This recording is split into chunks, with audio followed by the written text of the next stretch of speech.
active.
Docking permission requested. Docking request accepted.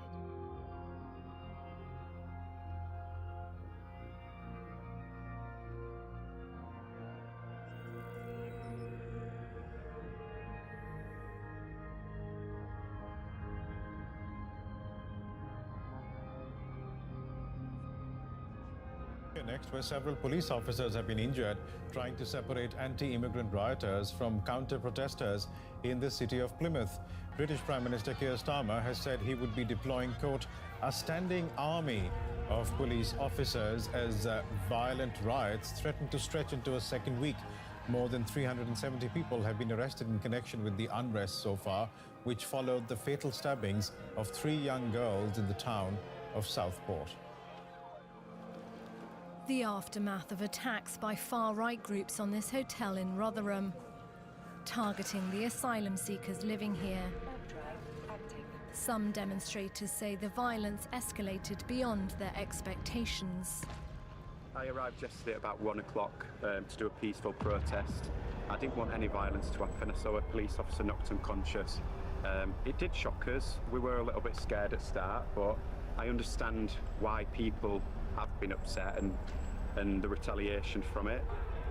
Similar unrest has erupted in several towns and cities across parts of the UK in recent days. It was initially sparked by the killing of 3 young girls in a dance class in the town of Southport. Reports spread on social media falsely claimed the perpetrator was an asylum seeker who had recently arrived in the UK. The riots are often being met by counter-protests. Prime Minister Keir Starmer has denounced the disorder. Whatever the apparent motivation, this is not protest, it is pure violence, and we will not tolerate attacks on mosques or our Muslim communities. So the full force of the law will be visited on all those who are identified as having taken part in these activities. But condemnation by the government has not dissolved all fears. These members of London's Muslim community say they no longer feel safe. I feel very stressed and it's very distressing moment in our life. We've never seen this kind of far-right group active against anti-immigrant.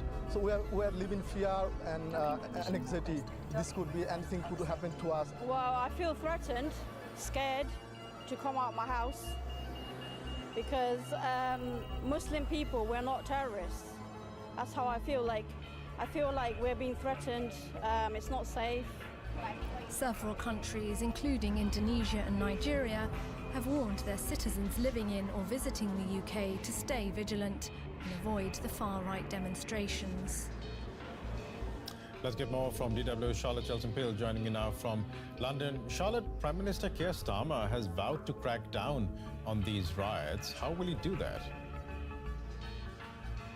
Well, this is the worst and most widespread case of unrest in the UK in over 10 years, and as such, the Prime Minister has come out saying very clearly that those involved in criminal activity will face the full force of the law. Now, we got a sense of what that's going to look like going forward when he announced that there would be a standing army deployed to hotspots. Now, what does that mean? It's essentially a force of specially trained police officers who can go and assist local forces in the area who are specialised in dealing with rioting, such as what we're seeing on the streets of the UK. It does not mean that the army will be deployed. Sir Keir Starmer, the Prime Minister, has dismissed calls for that so far. There is the dealing with it on the streets element of this. There is then the justice system that he has promised to beef up in order to process those who've been arrested quickly. There are some concerns, though. The justice system here is very overstretched. Prisons known to be very overcrowded, but the Prime Minister has promised that they do have the resources in place to deal with this. And finally, he has made very clear that any action online deemed to be criminal will be dealt with as much force of the law as any criminal activity on the streets. Do we know anything about how and where these far-right groups have been organizing?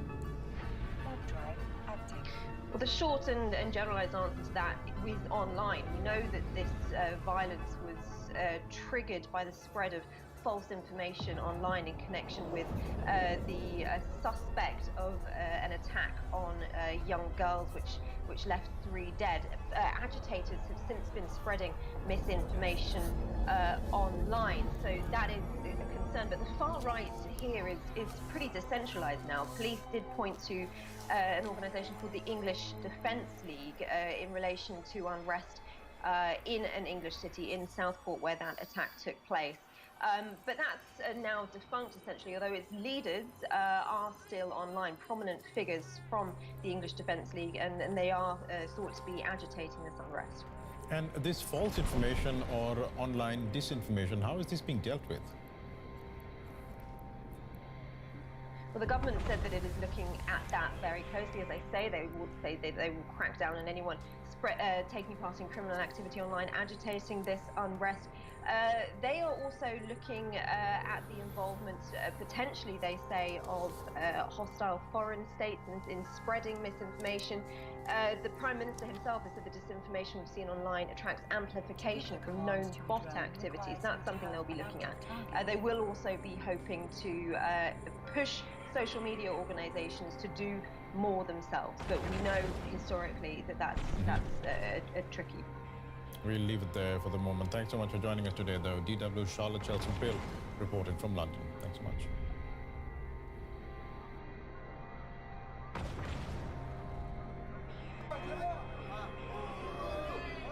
They want to kill us.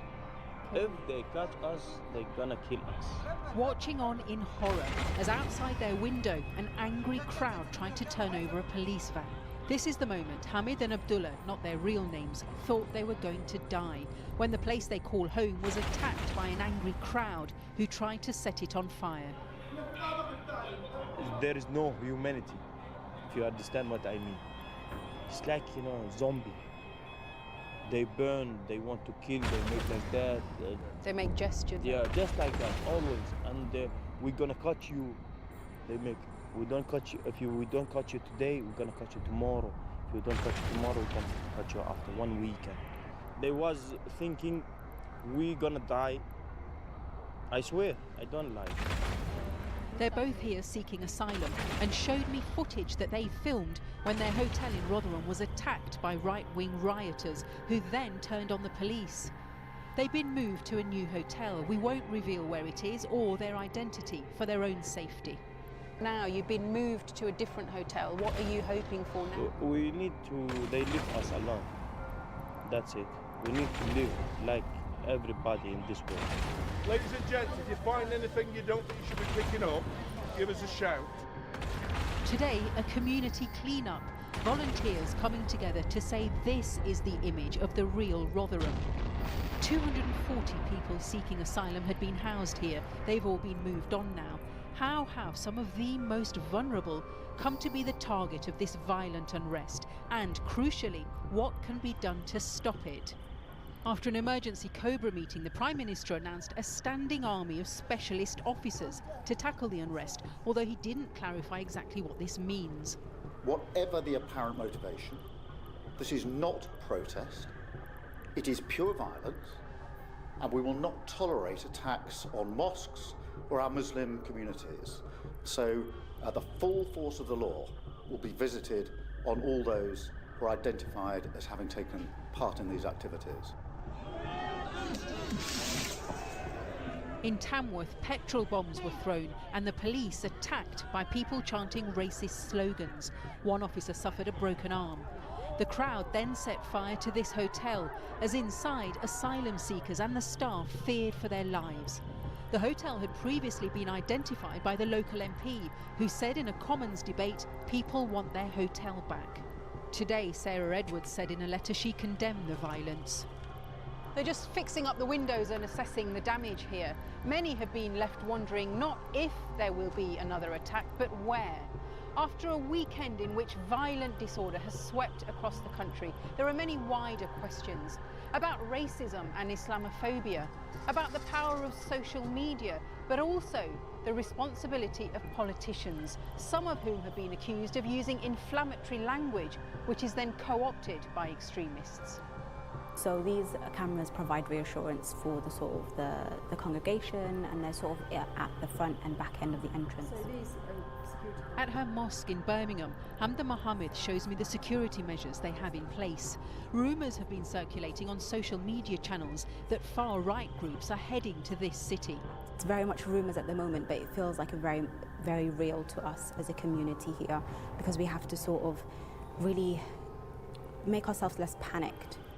Hamda says many black and Asian communities have been left fearful, but also angry at those who question their right to call themselves British. She feels there needs to be a wider debate about the causes of the violence.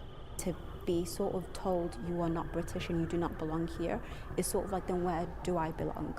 I clearly can't go somewhere else, and I clearly don't belong here. And that must make you feel horrible when your identity is being questioned as a British person. I think the wider issue is that scapegoating of Muslims, of migrants, of people of colour that we've seen decades and time again in the news, where migrants are referred to as illegal immigrants, or far-right thugs are sort of classed as just protesters, rather than what they really are, which is racist, Islamophobic riots.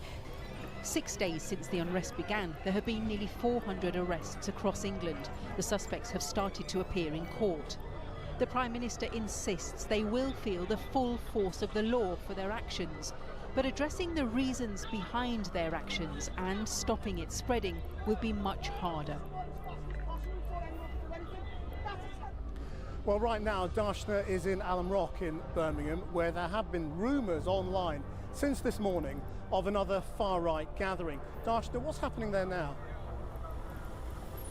All day, rumours have been circulating that far-right groups will be coming here next to this community.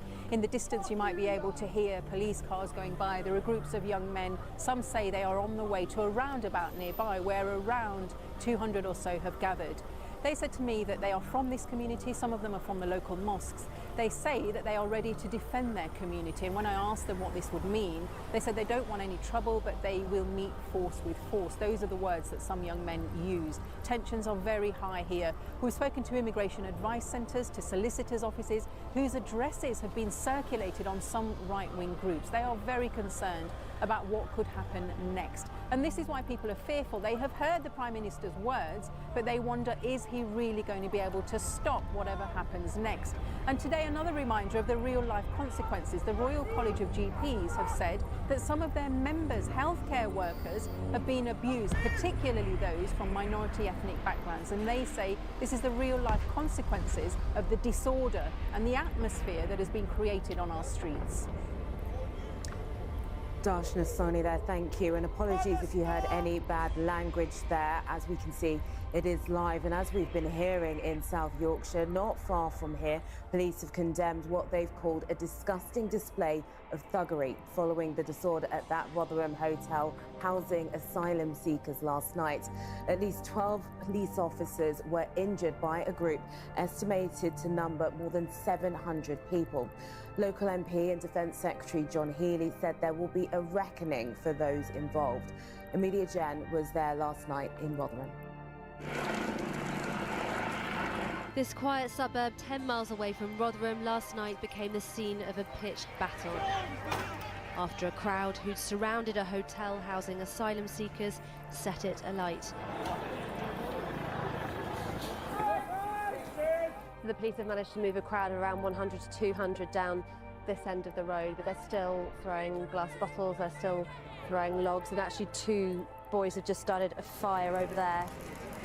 By the time police had dispersed the riot, it was 5 a.m. and 12 South Yorkshire police officers had been injured with rocks, fences and other missiles. It began yesterday around 11:30 a.m. when a group of 250 arrived in the Manvers area of Wath-upon-Dearne. A further group of around 500 people arrived shortly after, who we believe held far-right and anti-immigration views. It was ultimately a disgusting display of thuggery, continuing well into the evening. The hotel's windows were smashed and a wheelie bin set alight before being pushed into a doorway, police describing a concerted effort not just to damage the hotel, but to inflict serious harm on those inside. I've come down from Leeds this morning. This is where I'm from, but I live in Leeds now, but I was just crying my eyes out yesterday watching it. It's just awful. Just thinking about the people inside, like, that is not a way to treat a human. It turned from peaceful into possibly some of the most sickening parts of society that exists now in the UK. Where's the tolerance gone? Where's the understanding? Where's the acceptance that actually where's the acceptance that some of this is a historic failure of government to actually process cases as well, so they're not sitting in hotels for all this time? I spoke to one man here last year, and he'd already been rehomed in another part of the country, I won't name the place, and he'd been so badly beaten up there it had left him with a permanent disability. So he'd been moved here and he was still waiting for his claim to be processed. Liz's friend works inside the hotel and she's done voluntary work here too. They'd had some contact by WhatsApp and told me that they'd been moved into the stairwells, which had been locked for safety.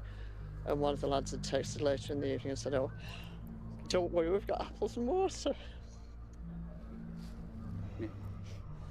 This morning, Defence Secretary and local MP John Healey visited the site, having spent all night with the police.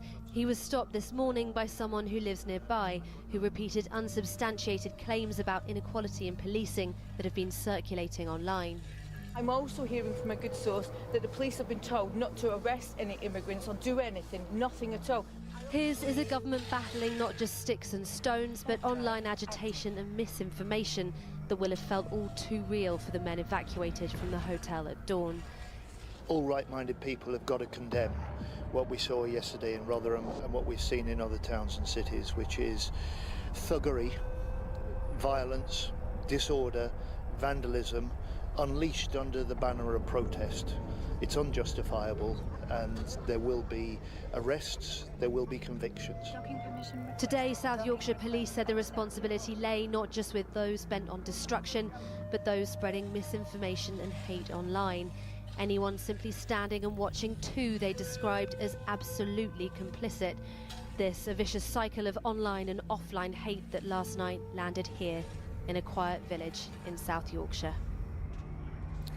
Well, as you can see, the hotel is now boarded up. There's still a police presence here, and South Yorkshire Police say they have arrested 6 men in connection with the violence here, but they expect that number to rise significantly. Detectives are currently sifting through hundreds of hours of footage. And as you heard there, we were here this morning speaking to volunteers. Alongside them was the Metro Mayor of South Yorkshire, Oliver Coppard, and this afternoon he released a statement about what had happened here last night. And he said the far right have always asked those with little to blame those with even less. He said that this had nothing to do with the 3 little girls from Southport, and he said that racism was not patriotism. He said violence is not grief.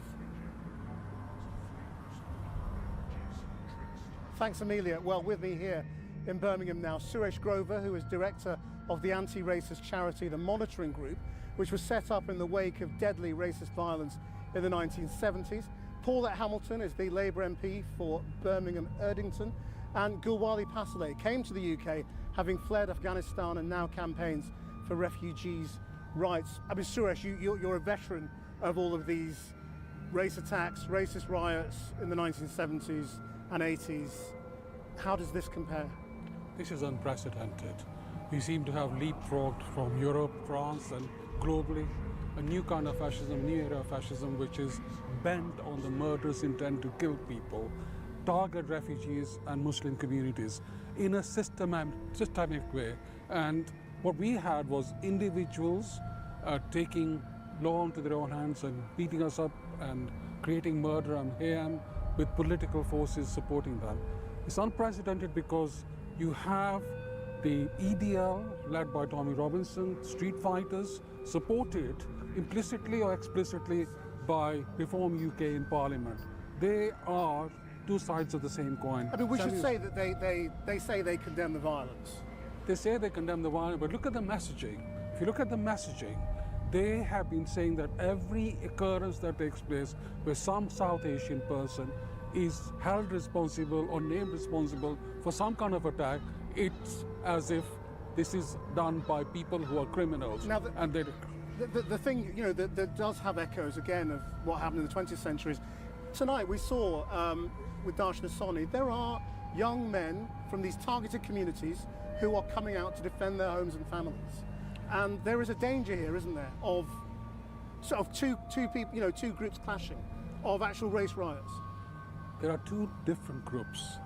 One is actually committing the violence against the community. The others are defending themselves. And we have to accept the right to self-defense. That's the key lesson of 1970s. It's not enough to send symbolic messages or national messages about the police must do this, they must use the force of the law.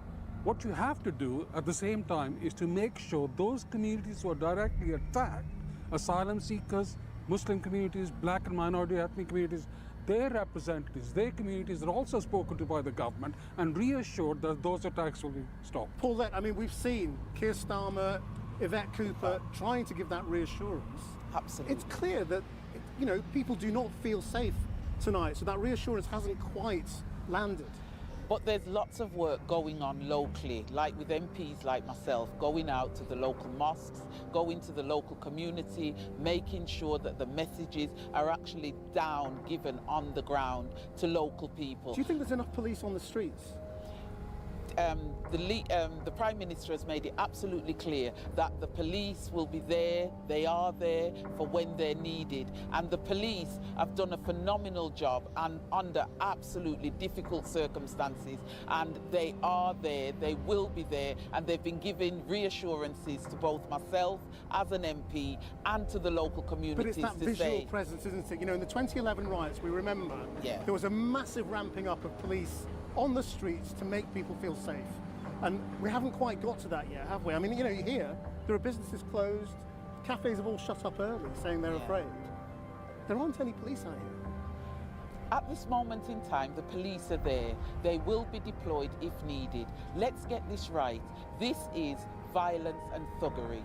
This is not a legitimate campaign or demonstration, and we have to clamp down on it. And the police and the government are working hard to make sure that every single person that's involved with it, they will face the full force of the law. Abid Gulwali, as a refugee who works with other refugees, do you feel reassured tonight?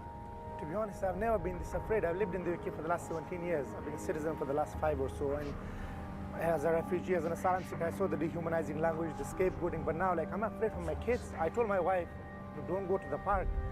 You know, I had to travel from Bolton yesterday to Kettering to take my girls to nursery because I was afraid for my wife to walk on the road. It's scary, and I think there is no legitimate concerns when this text comes out, the racist against Muslim refugees. And sadly, the media have been portraying it as though they were misinformed or there's misinformation. Although if this guy who did this criminal act of killing these innocent children, which our sympathy should go to the family, even if he was a Muslim, even if he was a refugee, does not mean you have to go after the whole group and the whole ethnicity and the whole religion. We need to criminal needs to be treated as criminal and brought to justice. So I feel like the media and some politician has actually made it worse, and I think they need to take some responsibility for their wording. I remember speaking to you before the election, asking about compassion, and and sadly things has turned out to be quite bad now.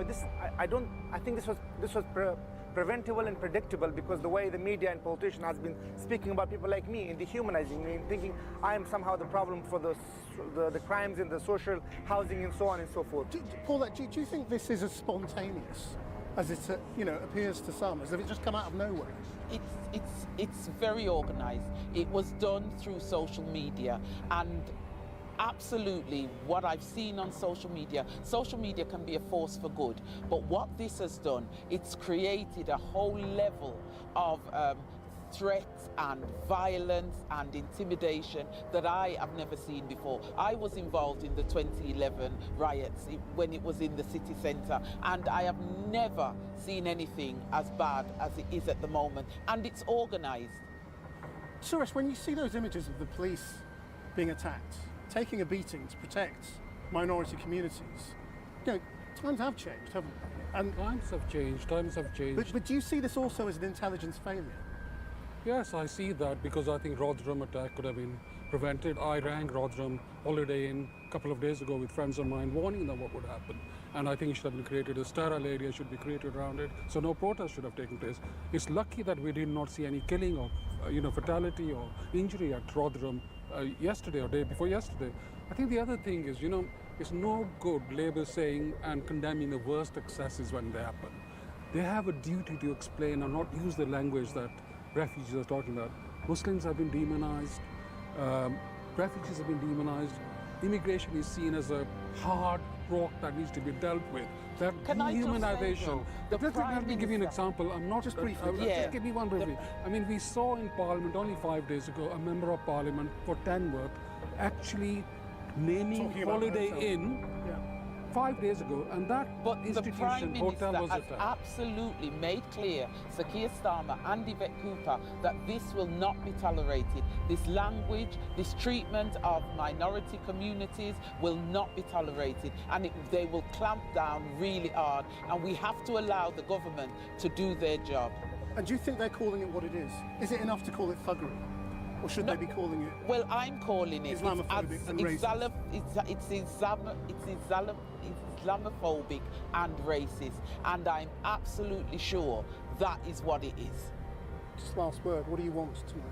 I want peace, and I came to the UK for safety and protection, and this is not okay. This is not on, and these young people, we need to help these young people. I see the inequality, the injustices in the UK, but I'm all for peaceful protests. Come out and raise your concern, but breaking down and burning things and targeting mosques, targeting businesses, this is not the way to go. This is not protest. Indeed, it's not. This is thuggery, this is violence of the worst kind, this is picking on a community that people think are defenceless, and people that have come from abroad that help us, that they think are defenceless, and they are absolutely demonising them, and it's not right. We have to be consistent, not just short term. Labour has a duty to call out Islamophobia, call out racism, call out fascism. It doesn't do that. We must leave it there. Thank you all very much indeed for joining us for now. Well, Sir Keir Starmer has warned that anyone whipping up violence online will face the full force of the law. His comments came in the wake of increasing scrutiny of social media platforms and the role they have played in the organising and incitement of the violence over the past week. Downing Street also condemned the billionaire tech boss Elon Musk, who claimed on social media that civil war is inevitable. But exactly how can mass misinformation be confronted? Our senior political correspondent Paul McNamara reports. The video shared on Saturday night by the far-right activist Stephen Yaxley-Lennon, more commonly known as Tommy Robinson. A video retweeted by an account with 3 million followers asking what's going on in the UK.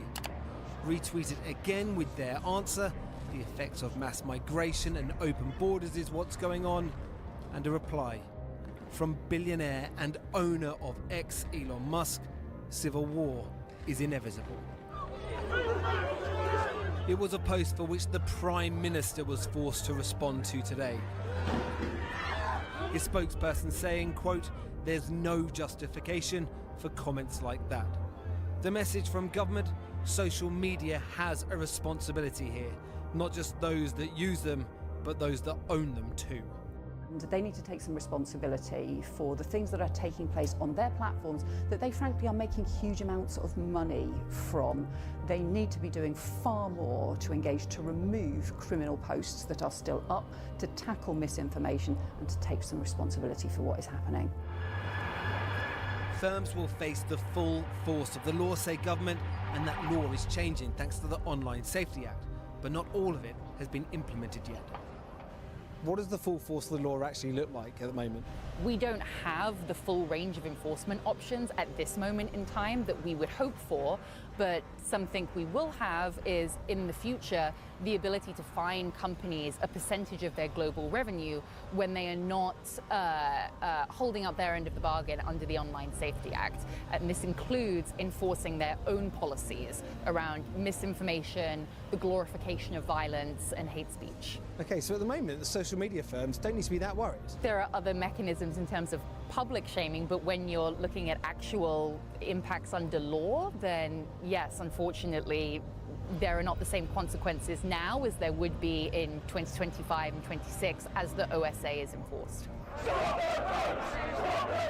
It's not just policing online which has come under criticism, but actions of the police and government in the real world too. Accusations that those on the left and right wing are being policed differently. This morning, writing on social media, Reform UK leader Nigel Farage called for Parliament to be recalled. He condemned this weekend's violence but warned, ever since the soft policing of the Black Lives Matter protests, the impression of two-tier policing has become widespread. There's a clear difference between effectively blocking streets or roads being closed to burning down libraries, hotels, food banks and attacking places of worship. What we have seen is thuggery, violence, racism. So there's not two-tier policing?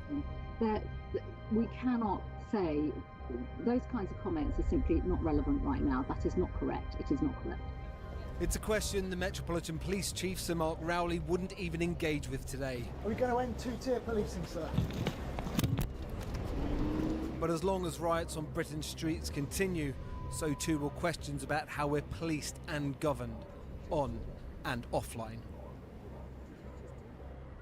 We actually received a statement from Sir Mark Rowley about that incident just as we came to air. Essentially, he said he was leaving a meeting with the Prime Minister. It was the Prime Minister's moment to talk. He said, quote, "In an effort to move a microphone out of my path, I'm sorry I knocked it to the floor. That was never my intention." In another unique twist there, in the last hour, we've seen Elon Musk tweeting directly to Sir Keir Starmer. Sir Keir Starmer issued a statement to X saying that what we've seen today is not a protest, it's pure violence. He ended it with, "We will not tolerate attacks on mosques or on Muslim communities," to which Elon Musk replied, quote, "Shouldn't you be concerned about attacks on all communities?" Well, given how seriously we've seen the government talk about social media responsibilities this week, today, it's a pretty extraordinary response from Elon Musk there, and a glimpse into the mindset of at least one social media boss. Paul McNamara. Well, earlier I spoke to the former prison governor, Ian Acheson. He's now senior advisor to the Counter-Extremism Project. And I asked him if the police and security services should have seen these riots coming. I know there's been some criticism of a lack of preparation. It seems to be in relation to Rotherham in particular, and the hotel there that was besieged by people that were intent on, if they could, I think, killing the occupants, that there was intelligence that did exist that should have meant that the police response, the defensive response around that hotel was much greater. I think what you saw were police that were almost overwhelmed, and we could have had an absolute tragedy that would have ignited this civil disorder into something much worse had that occurred. There needs to be a re-examination of police tactics. We simply don't have enough cops around in the country to be able to sustain the rates of injury and assault. I mean, one of the lessons of 2011, I remember, was that the police were out on the streets relatively quickly You know, we quite fast we saw a lot of officers out trying to give reassurance. Do you think that's happened yet? I mean, I'm in Birmingham, where there have been warnings of gatherings today, and I haven't seen any police on the streets. Well, you know, I think I do have some sympathy here for the policing posture. It's extraordinarily complex sometimes, and I think there's some research that followed 2011. Putting more police officers on the ground can actually aggravate the situation and draw more people in than would otherwise be the case. So there's a very fine balance that has to be met. And, you know, if, as Sir Keir Starmer has said, there's a determination to put these people behind bars, I simply have no idea where they're going to go, because we do not have the capacity at the minute in the prison service to deal with the population that exists, let alone a surge of angry and alienated young people. So the state must now dispense with, you know, any navel gazing and deal with the problem of total incivility and impunity that is allowing these awful acts of destruction to happen. What about the extremism itself? What do we now need to do about that? Well, I mean, I've argued to government over a number of years that our counter-terrorism policy, our national policy contest, which, as you know, contains all those Ps, prevent, pursue, prepare and protect, needs an additional arm to it called promote. And that is about figuring out how we deal with extremism in pockets of the country, often pockets that have other multiple problems like social inequality and deprivation and so on, and how we stop those communities, and a lot of them are in the former mill towns across the north of England and along the eastern seaboard of the country, how we analyse the problem here where social integration seems to have failed. And we need to do something to stop that inevitability of these people being radicalised or mobilised in some way, or believing, you know, they've got the impunity to act in the way that they did on our streets. And that requires a complex and probably uncomfortable conversation about why those people, I'm talking about young people, are behaving in the way that they have. We have this, confluence of media, and by which I mean, television, new television channels and social media, and politicians and newly elected politicians who are feeding into this rhetoric. And that's a new thing for us, isn't it? Yes, and I think, there is a responsibility in all of us who talk about these awful events to, speak in measured tones and, be united in saying that there is no excuse for this behaviour at all. There is no contextualisation about assaulting police officers, about trying to burn down hotels, about destroying your own neighbourhood, about looting and damage and destruction. That has to be straightforwardly condemned, and it must be. Ian Ashton, thank you very much. Thank you. It's a well-established pattern. First there's the riot, then the clean-up. Today from dawn, hundreds of people were on the streets of central Middlesbrough cleaning up after scores of houses and vehicles were damaged in yesterday's serious violent disorder, which spanned many hours. Well, our chief correspondent, Alex Thompson, is there now. Alex. Yes, given the violence that unfolded here yesterday, naturally it's taken people through the night really to assess the extent of that. We're standing now in front of the law courts. You could probably see windows boarded up after they were smashed by rioters. Just along the way, you have Teesside University. Same thing happened there. Windows smashed by rioters during late afternoon yesterday. This afternoon, the university issued us a statement saying that they paid tribute to the people who came along quite unasked to help clear up the mess, and they said that that represented the true spirit of Teesside and Middlesbrough. Well, we saw a good deal of that spirit on the streets from the early hours of this morning, but also, of course, that took place after several hours of concerted violence, albeit in specific areas, but intense violence over several hours. You're never going to win here by here. You've got to play your love. Lived here 25 years and I've never seen anything like this before in my life, ever. Excuse to spread racism and violence. Police drafted into Middlesbrough yesterday from across the northeastern Cumbria. Well over 50 arrests by this morning. Police warning rioters there will be more. Mounted units, dog teams, But what happened in the side streets where police couldn't always be, and the rioters knew it? This is crazy. That car burned out near Garnett Street in the town centre. They smashed in the windows on this new build estate. Then they crossed over and they went one end to the other of Garnett Street, smashing up every single car on the street and quite a few front windows as families were carrying inside with children. No police, no hurry, strolling along Garnett Street. Attacking the vehicles, breaking people's front windows wherever, whenever they feel like it. Many of them teenagers, some appeared much younger than that. Student and care worker from Ghana, Edward Bonio, discovers what they've done to his car. We are very devastated. Don't know what to do. Nigel Parry, a care home manager, Edward's next door neighbour. I guess the guys was all about it being a kind of a political rally, I think, but really what it was just an excuse for a gang of thugs to run around smashing cars up. How will I say it? Very painful. Yeah. No, some of my children were even traumatized. You know, they fear about what is happening. You know, we have to calm them and talk to them. A few doors along, this man's 3 children were on the sofa when the front window came in. I had this smash on the car. A rioter cut himself so badly on the glass, he ripped down the curtains for a bandage. He's kept the blood-stained glass to help police investigate. So he left it, and if you can see, that's a sample of his blood, so I had to make it to keep. Maybe if the police, because I bring in the police in case they come and they need to see something about it. And if you watch, you could still see spots of blood. This morning, a new day on so many levels. Hundreds out early, and of course they came along to Garnett Street in force. Everyone who come out to that march yesterday, it was about colour and it was about anyone Muslim basically.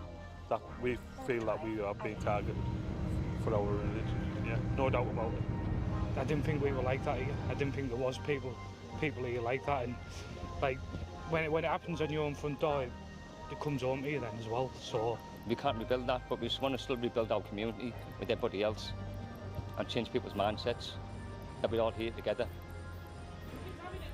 Peter and Gloria too live in Garnett Street. The family, once more, in the front room when the rioters arrived. Everybody was here sitting. All my kids were sleeping here before the thing happened here. My friend's daughter, all the body was blood yesterday because the glass. Because they broke the window from outside, the splash of the glass injured her on the hand. She's very scared. One of their daughters cut by flying glass. And when they feel able, they'll find at least the worst of the mess cleared up by Middlesbrough's best. Alex Thompson reporting there. Some of the first people to be charged in relation to the riot started to appear in court earlier today. They are being prosecuted after violence erupted in places including Sheffield, Sunderland, Hartlepool and Belfast. Our reporter Andrew Misra is at Liverpool Magistrates Court. Andrew. Aisha, we started to get a sense of the scale of the task in bringing those involved in these riots to justice. 11 people appeared before magistrates in Merseyside to face charges relating to the riots in Liverpool over the weekend and in Southport last week. 9 of them faced a charge of violent disorder and 6 of them pleaded guilty to that charge. The youngest of them, 14 years old, who we can't identify for legal reasons. The oldest, 69-year-old William Nelson Morgan, who brought a wooden bat to riots in Liverpool on Saturday night. Derek Drummond, who's 58, also pleaded guilty to assaulting an emergency worker in Southport last week. And the court was shown body-worn footage of an officer being punched in the face by Drummond as he was trying to protect his colleagues who were putting riot gear on. two brothers, Adam and Ellis Wharton, weren't charged with violent disorder, but did plead guilty to burgling a library that was set alight on Saturday night. And as Adam Wharton, who's 28, was led back down to the cells, he said, "Nice one, lad," before swearing at the district judge. The judge remanded all of the adult defendants into custody, and they will appear before Crown Court later this month. And while people are being brought to court quickly here, that hasn't been the case everywhere. Take Bristol, for example, where some people accused in relation to unrest there won't appear in court until September. But back in Merseyside, in Southport tonight, the focus is not on the riots that followed the stabbing a week ago today, but on the three girls who were killed, Alice, Bibi and Elsie. And in the last hour, people have been gathering in the town centre and blowing bubbles in their memory. Organisers say that symbolises sending kisses to them in heaven. Andrew Misra, thank you very much in Liverpool Magistrates Court there. Well, tonight, rival groups are engaged in a tense standoff in Plymouth, with police warning people to stay away from the city centre. Social media footage showed a large number of far-right activists hurling abuse at anti-racist demonstrators, and the nearby library was closed early as a precaution. Well, joining me now is the Labour MP for Coventry South, Zahra Sultana. And this is not far from where you live. How are you feeling tonight about how safe this country is? Incredibly scared. While I represent Coventry South, I was born and raised in Birmingham, so seeing the images that are coming out of this city and the family WhatsApp groups telling each other to stay in, my sisters wondering if they should go into work, my friends saying that actually they're going to work from home. This isn't, a way to be living where you're fearful of walking outside in your community and perhaps not going into work because you're fearful for your life. But we have to talk about where this comes from, don't we? I mean, this is not spontaneous, hasn't just erupted out of nowhere. No, this is the culmination of decades of front pages that have demonised and scapegoated Muslims, refugees and migrants. This is the product of rhetoric that we see coming from the highest offices in the country. Our former Home Secretary, Suella Braverman, said that we had an invasion of migrants. She also recently said that the Islamists and extremists and anti-Semites were in charge. We've got politicians, the former MP in Leicester, John Ashworth, who said migrants are able to stay in hotels and stay in them for life. We've had Lee Anderson, who said the animals, referring to the people in Hare Hills in Leeds, and that language, that dehumanisation has been happening for decades. In particular, you've got Nigel Farage, who was recently elected. The language that he's been using about Muslims, saying that they don't share the values of British people. This is where it leads to. And for you, Labour isn't going far enough either. I think the Labour Party needs to be stronger in what it is calling for. I'm glad that there's been progress in calling it Islamophobic. It took us a long time to get to that point when Muslim communities are the communities that are being targeted, as well as black and brown people, asylum seekers who are where arsonists are trying to burn them alive in their hotels. We have to see how the debate around immigration, which has dehumanized people, has led us to this point where hotels are being burned. But the issue right now is law and order. And that is what Labour is trying to deliver. I mean, and Keir Starmer and Yvette Cooper have been very, very clear on that. I mean, is now the time to be sort of stirring up internal debate when actually this is not an internal debate. This is not an internal debate. I have always highlighted Islamophobia, and the Conservative Party have highlighted it in my own party, highlighting the Ford report, which has said that there is a hierarchy of racism at play when it comes to Islamophobia and anti-black racism. In terms of what we need to do now, law and order is an important part of the answer, but it is not the silver bullet.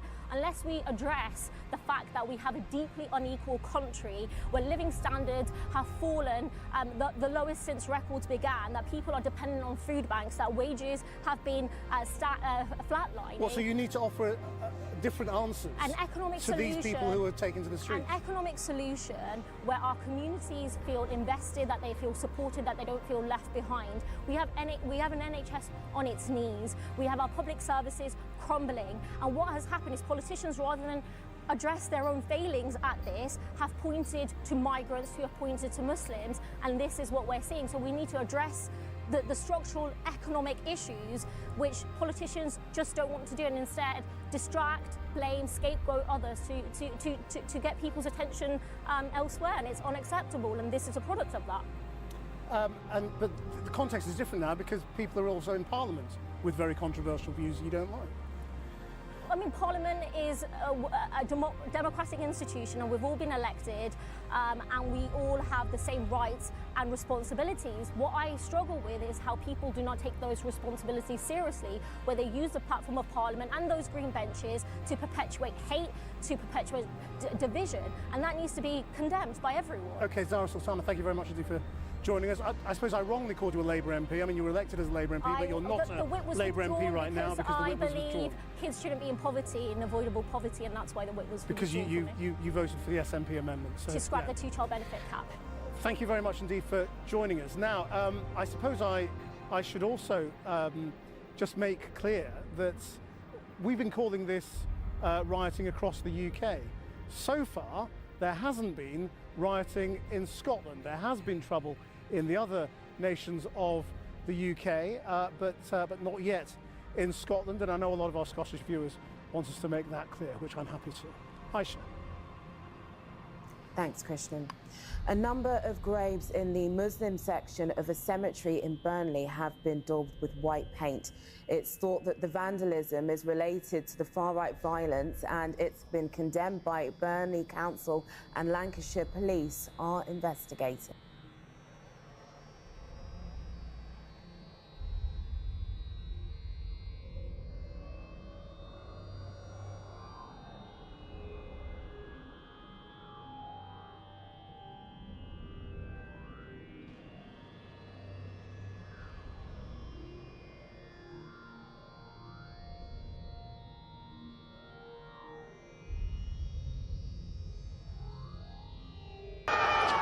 Anti-immigration rioters attack a hotel in Rotherham as the violence grows and the Prime Minister calls out far-right thuggery.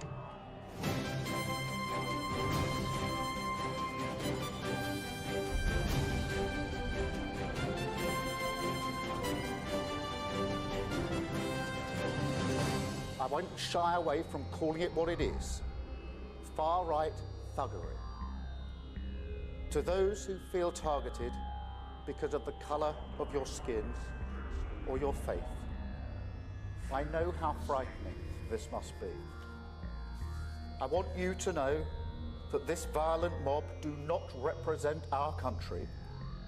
Good evening. Even as the Prime Minister was condemning a wave of violence that he said singled out Muslims and other ethnic minorities, it was still unfolding. In Rotherham, rioters shouted, "Get them out," broke windows, and some appeared to smash their way inside a hotel housing asylum seekers. Chairs and fence posts were thrown at police, who were continuing to deal with disorder outside the Holiday Inn hotel. We'll be live in Middlesbrough tonight, where some 300 protesters gathered at the town's cenotaph with chants of "We want our country back." It follows yesterday's unrest in several towns and cities across England and Northern Ireland. We also report from Liverpool on what the police called a night of deplorable violence in which 23 people were arrested. Well, the violence escalated rapidly in Rotherham this afternoon as rioters attacked a hotel housing asylum seekers. Home Secretary Yvette Cooper said police had full government support for the strongest action against those responsible. While in Middlesbrough, a crowd of around 300 people marched through the town centre, some attacking police, others smashing the windows of houses and cars. From Middlesbrough, our chief correspondent, Alex Thompson, has this report. Today, Yorkshire, Rotherham. Crowds clashing with police outside a hotel where immigrants are being housed. Bottles and furniture thrown at the police, masked men shouting Yorkshire.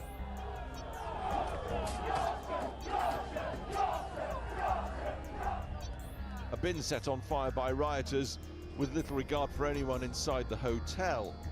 A police force at times appearing outnumbered. Right now, there are attacks happening on a hotel in Rotherham. Marauding gangs intent on law-breaking, or worse. Windows smash, fire set ablaze, residents and staff in absolute fear. There is no justification, none, for taking this action. Early afternoon, hundreds had gathered in Middlesbrough's city centre. Everyone we spoke to condemned the violence, hated the term hard right. They just feel immigration's out of control, opinions forceful, and to many fanciful. It's our country and we're getting pushed out. I understand how the Native Indians felt in America now, because that's what the white man did when he pushed them out. Only it's the white man getting pushed out of this country. Well, I hope everything goes peaceful. I think that's what the majority of the families and that have come here today is for. Peaceful demonstrations, no riots. No, we don't want to be like everybody else labelled far right. But first, this man let his flag do the talking. It's been a lot of aggro, it's been a lot of trouble. That can't be right. No, it isn't right. We're not condoning it, but people... Do you condemn it? I condemn it, but what I'm saying is people now are at boiling point. First, a moment's silence for the 3 girls murdered in Southport. And then the march. Along the city's main Linthorpe Road, scuffles with riot police as one group tried to break the police cordon. City centre mosques asked worshippers to stay away this weekend because of safety fears. We witnessed several arrests. The police say the total is 16 so far. And so the familiar pattern unfolds. The crowd now swelled to close on 1,000 people or more. It's true, some abhor the violence, they condemn it, but hundreds are intent on having a fight. A number of vehicles were attacked today and 3 burned out in a suburb in the early hours. And at a number of points, bricks, bottles and cans were thrown at the police lines. More than 4,000 extra police officers now stand ready, with the court system gearing up for round-the-clock hearings.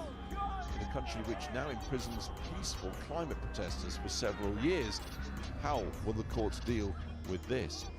Not much comfort, perhaps, to hard-working people, though, with businesses and livelihoods wrecked, now starting the laborious clean-up. Well, yes, news just in late this afternoon, the Home Secretary has announced a national plan for beefing up security at mosques across the country. Here in Middlesbrough, pretty quiet, as you can see, people told to keep away from the city centre. The violence is continuing in the Linthorpe Road area. It's just over there. Police helicopter you can probably hear overhead. A telling moment just before we came on air right here. One of the march organisers, who we've come to know, came over and showed us a bucket full of cash collected at today's rally to be sent to the families of the victims tragically killed in Southport. He was visibly angry at what had happened, but he said, the problem is, Alex, we can't control this. We're just a few people who want a peaceful rally. There's hundreds more who don't. A pretty telling comment from someone at the very centre of organising what started peacefully and continued in very different but all too familiar fashion now. Thanks, Alex. Alex Thompson there for us in Middlesbrough. There was serious disorder in Liverpool last night too, where hundreds of rioters threw fireworks, attacked fire engines and set a library on fire. Our reporter Andrew Misra has been with members of the community as they began to clear up the damage. A bonfire of violence and chaos in Liverpool last night. Hundreds of troublemakers gathered in the Walton area of the city. Pushed back by police from the mosque they were targeting, they turned their fury towards a library. Inside today, hard to imagine this place was called a Library of the Future when it reopened last year to help one of the country's most deprived communities. Now it's the community deprived of its services. I get people are angry about things, but they've got it the wrong way of doing it. Like causing carnage to a library that all the local kids use. They can't use that now. We don't want people to think we're horrible people, but it's a horrible area because we're not. We're all about community and They just showed last night that they're nothing like what we actually are. They're a disgrace. Locals were out in force this morning, determined to clean up their streets from the stain of last night's havoc. I know these communities. I did my surgery last week on Friday in this library, meeting local constituents, and so to see the effect of what is basically mindless, violent criminality on these streets is just so heartbreaking. Seeing businesses broken into has left many scared of what might happen next. Just want people to know, especially anyone who's got any of these shops that feel threatened or vulnerable, that we're the vast majority of us aren't like that around here. Do you feel that there is a racist element to this? Do you know what? I think a lot of the people that were rioting have sort of forgotten the reason why they are. Grief for 3 young girls tragically murdered less than a week ago has been seized upon by agitators looking for an excuse to damage and destroy. The chair of the Association of Police and Crime Commissioners said that arresting people is treating the symptom and not the cause. What do you say to that? I want to be very clear here that she was not speaking on behalf of PCC, she was not speaking as chair, she was speaking in her own personal capacity. I am very clear that what we have seen over the last few days is not related to any ideological stance on any big issue. This is around violence, mindless, senseless violence, causing harm to our communities, and it's absolutely not something that we're going to tolerate. A city that prides itself on tolerance and understanding is reeling from a day and night so at odds with its values.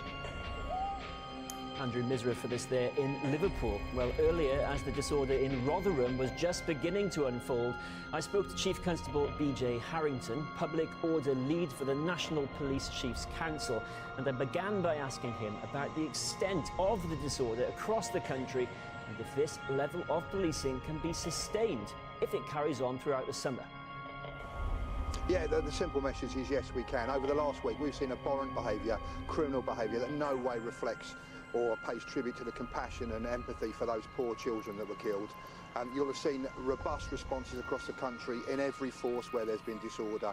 Over 140 arrests made. You'll have seen brave, courageous police officers on the street working with their communities, protecting their communities to try and stop this in its tracks. That's our intention, that's what we'll do, and we'll continue to bring people to justice to stop this. We don't want a summer of discontent. We're going to deal with it this weekend and continue to deal with it to protect our communities. This afternoon, as we speak, there are concerns about what's going on right now in Middlesbrough. In Rotherham, it appears protesters have gained access to a hotel and the smashed windows there. Does that seem like a situation that is under control? We've got people coming forward and committing criminal acts across the country. You saw that yesterday, and police were quick to respond and to make arrests. Obviously, the officers and staff in Rotherham will be doing the same thing today, making sure they protect the public, they arrest criminals and deter and capture these people who are committing crimes. These are live and fast-moving events, and I know the police and officers, the staff and officers in Rotherham will be doing exactly that. But importantly, we're also looking ahead, making sure we deal with the perpetrators. And just because people haven't been caught today or caught yesterday, we're examining the CCTV footage, our own evidence, and of course the message for people who are committing these crimes, and they are crimes, this is not protest, is we're coming after you, we will arrest you, and we'll put you in front of the courts. You were in a meeting yesterday with the Prime Minister. Did you discuss any extra potential measures if what you're doing now doesn't prove sufficient? We discussed lots of things with the Prime Minister, and the key point with both the Prime Minister and the Home Secretary was the support for the actions of officers. And I want to stress that officers making difficult decisions, doing dangerous things and tackling some violent criminals. And we got every support from the government we need. Of course there's a cost to policing. All of these officers, professionally trained, hard-working, come from communities across the country. They're not catching burglars, they're not protecting victims, they're dealing with thugs, and that's right and proper for them to do that. We'll continue to do that, we'll continue to use the intelligence, and I just want to stress, to communities, we're there to protect you. Make sure you speak to community leaders. I just want to ask you about Donna Jones, who's the chair of the Association of Police and Crime Commissioners. She said in a statement that's now been removed that the Prime Minister's new violent crime units have led to accusations of two-tier policing, which has inflamed protesters. What do you make of that? Well, I would say there's no two-tier policing here. Where we come across people who want to peacefully protest, express their views in a democratic society, we will and have always facilitated that peaceful and lawful protest. We're not anti-protest, but we are anti-crime, we are anti-violence. But these were remarks, albeit the statement was retracted, from the chair of the Association of Police and Crime Commissioners. She also said the protest groups in the wake of the Southport stabbings were focused on the need to uphold British values. Do you think that is acceptable? Well, I mean, I'm not going to critique the commentary of someone else. I'm going to tell you what policing's doing. You'll see high visibility patrols, even in the places where there is no disorder today, to make sure the communities know that we are there, we're on their side, and we're protecting them. Chief Constable B.J. Harrington from the National Police Chiefs Council. Thank you so much for your time. Thank you.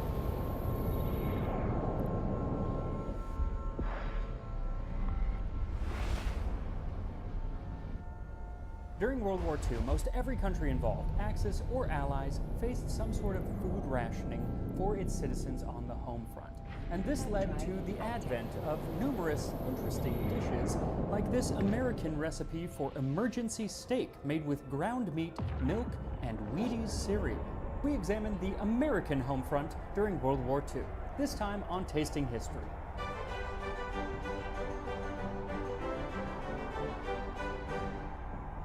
So this is going to be the first in a series of videos that I release over the next few months about the home front during World War II for various countries, and not just the Allied powers like the US, the UK, the Soviet Union, but also the Axis powers like Japan and Germany. But since I am from the US, I figured I would start at home and have the first video be from America's point of view, even though we were kind of Johnny-come-latelys when it came to World War II. We didn't even enter the war until a few years after it started, and even then we didn't start rationing food until mid-1942. It was in May of 1942 that the first ration card was distributed to all Americans, and this was focused on rationing sugar. This was followed by coffee rationing later that year, which led people to brew Roosevelt coffee, which was just weak coffee made from reused grounds. And then came the rationing of meat, dairy, cooking oils, and a whole host of canned and processed foods. And as ingredients became more and more difficult to find, publishers put out recipes designed to make rationing more bearable. And one of the most iconic of these books was Betty Crocker's Your Share: How to Prepare Appetizing, Healthful Meals with Foods Available Today. The book, published in 1943, starts off with a section on stretching meat and cautions consumers to watch your P's and Q's, points and quantities. The points being a method of buying food. Different foods required different ration points, and we'll talk more about it later, but you had to spend these points in addition to spending money to get food. So it was all about conserving your points. The cookbook gives an example of 1 pound of ground meat, which serves 4 or 5 people and costs 7 points, while the same weight of a porterhouse steak, which could only serve 2 or 3 people, would cost 12 points. So if you're running low on points, but you have a hankering for a steak, you're kind of out of luck unless you follow Betty Crocker's recipe for emergency steak. It calls for 1 pound of ground beef or hamburger, a half cup of milk, 1 cup Wheaties, 1 teaspoon salt, 1/2 teaspoon pepper, 1 tablespoon chopped onion. Place on pan, pat into T-bone steak shape 1 inch thick, broil 8 to 15 minutes at 500 degrees, very hot. Turn once. Now, I have yet to try this emergency steak, and I kind of think that it's not going to actually taste like a real steak, but at least it only costs 7 ration points instead of 12, which a regular steak would cost. Though if you have no ration points, you can always make a ration point free meal from today's sponsor. Personally, one of my favorite breakfast items, just in general, is cereal, which oddly enough is an ingredient in this recipe for steak. Specifically, it calls for Wheaties cereal.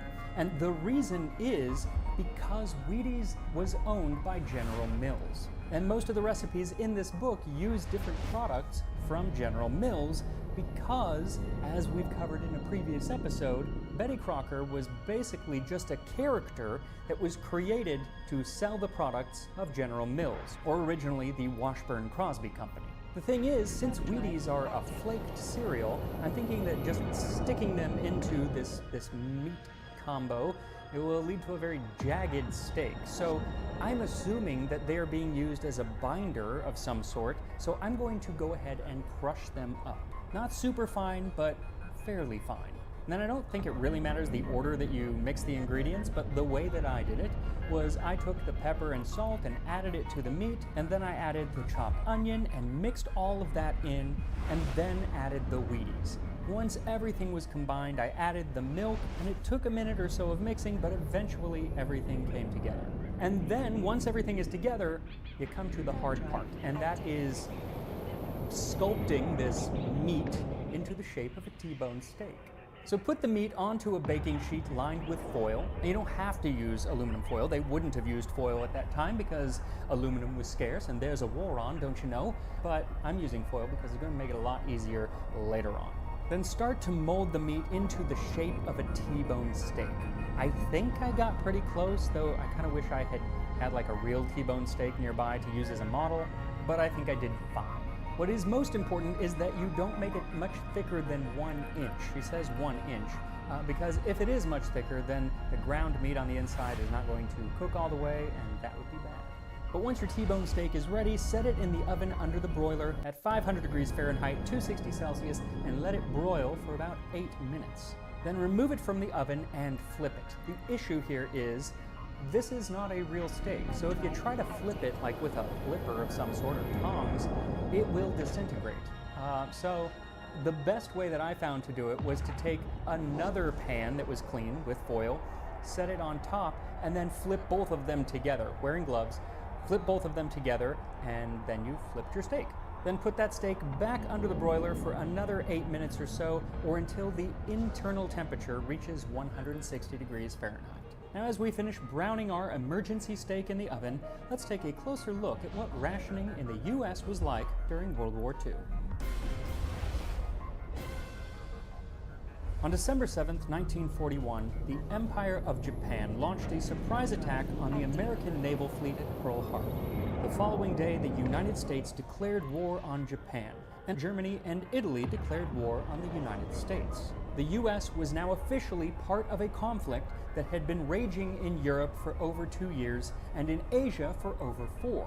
And almost immediately, the Office of Price Administration, which had been established only months before the attack, set in to rationing certain items to the American public. Just a few days after the attack on Pearl Harbor, the sale of tires was cut off. At that time, 75% of all the rubber in the U.S. was used to make car tires. But as a single battleship required over 75 tons of rubber, this meant tires on the home front were a luxury the U.S. could no longer afford. You were actually encouraged/ordered to save your 5 best tires and sell others to Uncle Sam. But should you really need a tire, you could get one, but you had to apply and go through a long process just to be able to possibly purchase one. So it was all about conserving the tires that you did have. And this led to something known as the victory speed, or war speed, which was basically a national speed limit of 35 miles an hour, which reduced wear and tear on the tires. Shortly after the tires became rationed, so too did bicycles and automobiles altogether. Any company that had been making these items instead turned to making military vehicles and munitions. Gasoline too was being rationed, and people were encouraged to join car-sharing clubs, basically carpools. One government poster from the time encouraged you to join one because when you ride alone, you ride with Hitler. And these weren't really optional restrictions. Today, if you are caught speeding, you'll get a ticket.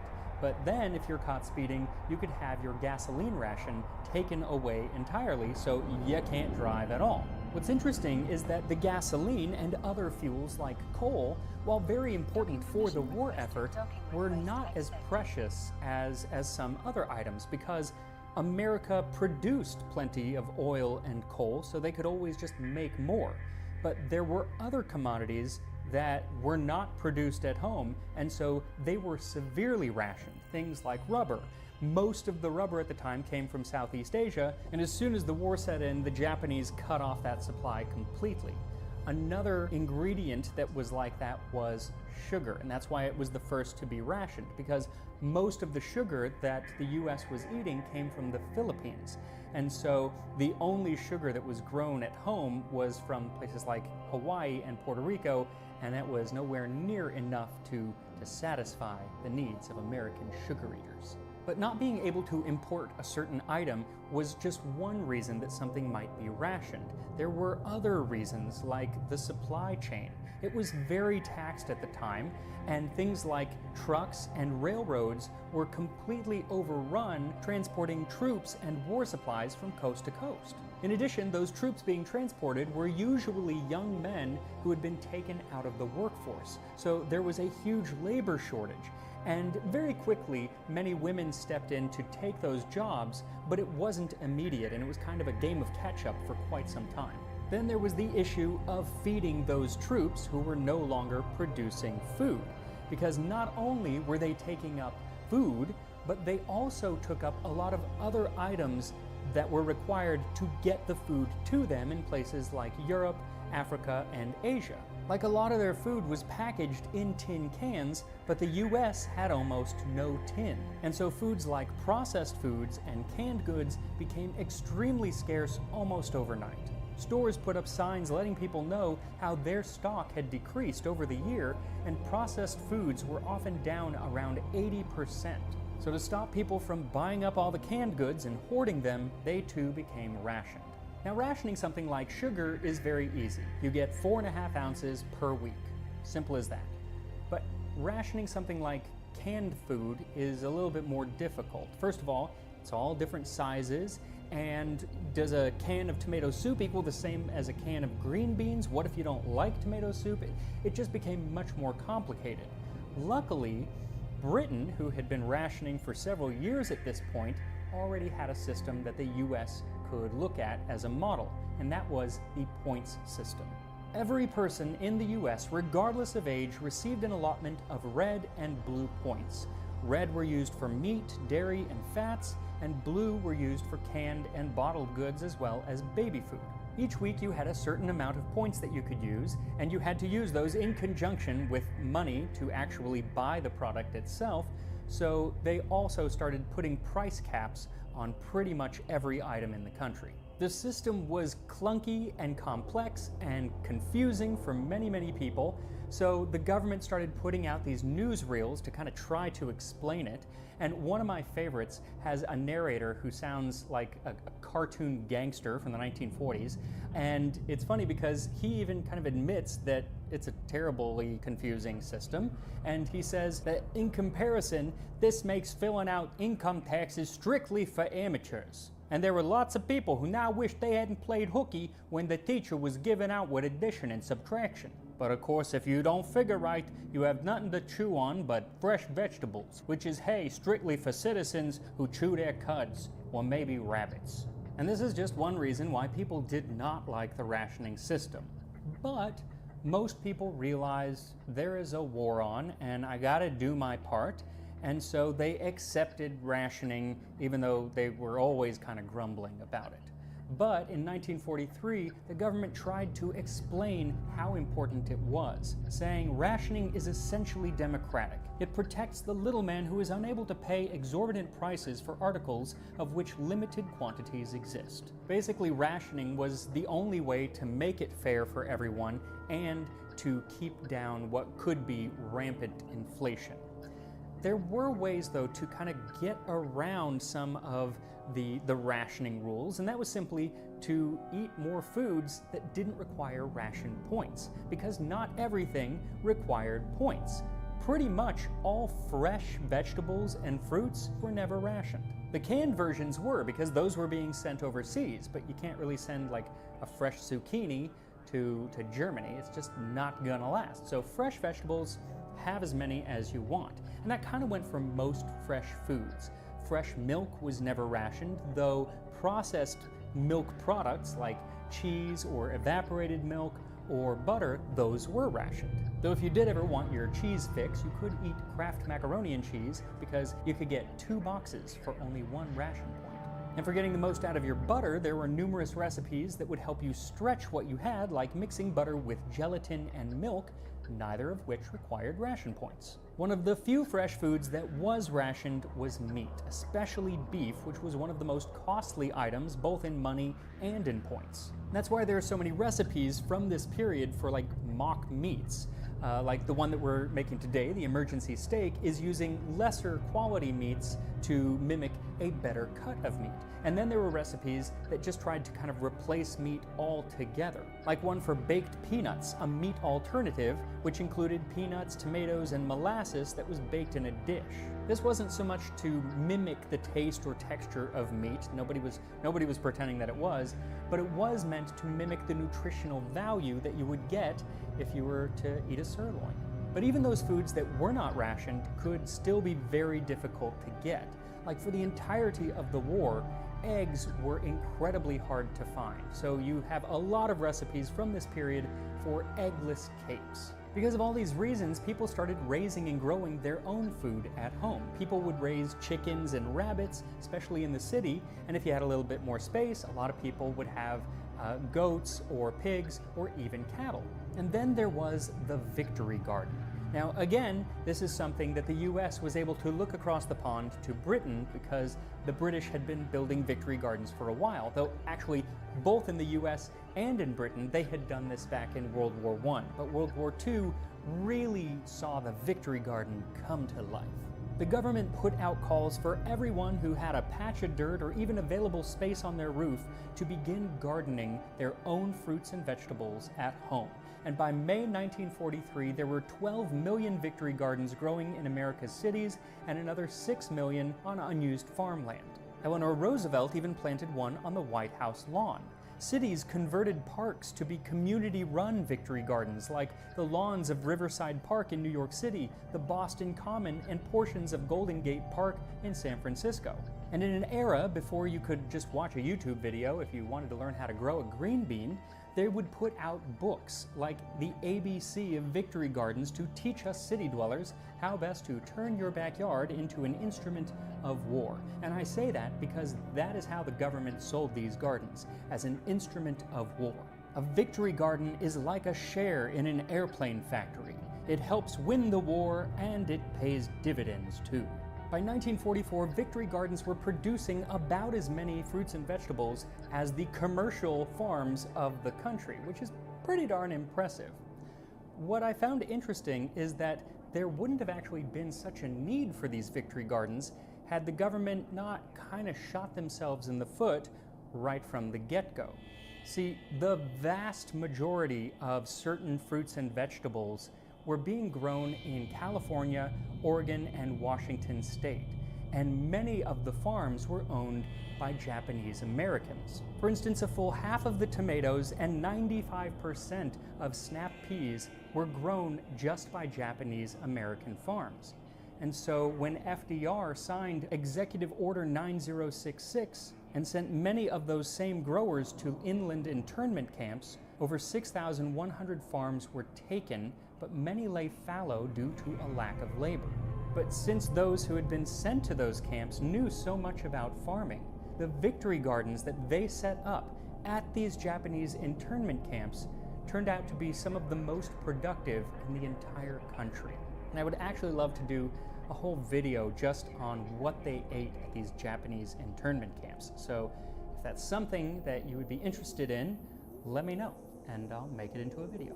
Now, while most Americans were growing their own fruits and vegetables, raising livestock, and accepting the nature of rationing with as much dignity as they could muster, there were, of course, some who thought that they were above the rules and didn't play fair, and this led to a thriving black market.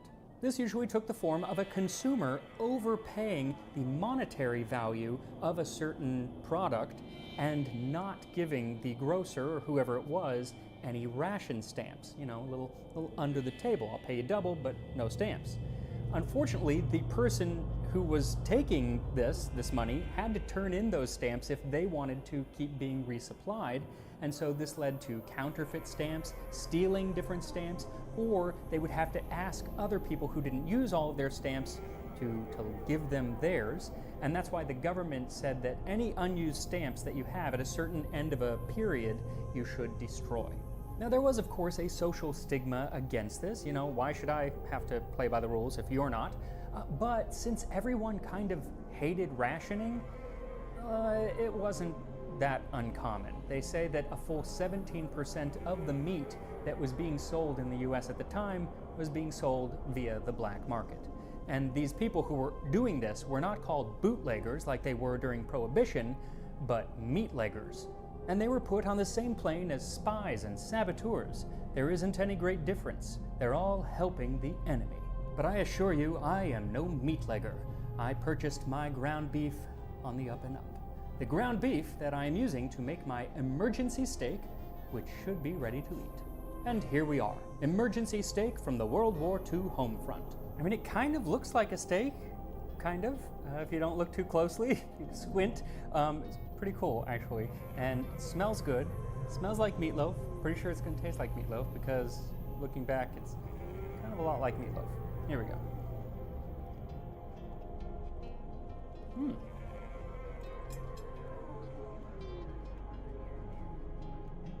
That is pleasantly delightful. It does kind of taste like meatloaf, but a little bit different. I was thinking that it wasn't going to have a lot of flavor because there isn't a lot of spice or anything in there, but it actually has a really good amount of flavor. Maybe the Wheaties really add something. I mean, I think you could put like a sauce with it, but I don't think you really need it. It's really good as is. Emergency steak. Very nice. Now, the rationing of meat pretty much ended with the end of the war, I think shortly thereafter, and most of the rationing ended at the end of the war or shortly thereafter. But there was one ingredient that was rationed all the way until 1947, and it was the ingredient that had been the very first to be rationed, and that is sugar. So pretty crazy that it was still being rationed 2 years after the end of the war. But that is nothing in comparison with what Great Britain had to go through. They were still rationing certain ingredients, meat being one of them, until 1954, 9 years after the end of the war. So America had it pretty good in comparison. But I will touch on England or Great Britain and how they dealt with the home front and rationing and living on the home front, because they were actually part of the war. Battle of Britain, all that rot. So probably won't be the next one that I do in this series, or it might be, maybe next month. Not sure, don't hold me to it, but make sure to keep watching and it'll pop up one of these days, and I will see you next time on Tasting History.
Yo, Rusty.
guys, I'm gonna end it here.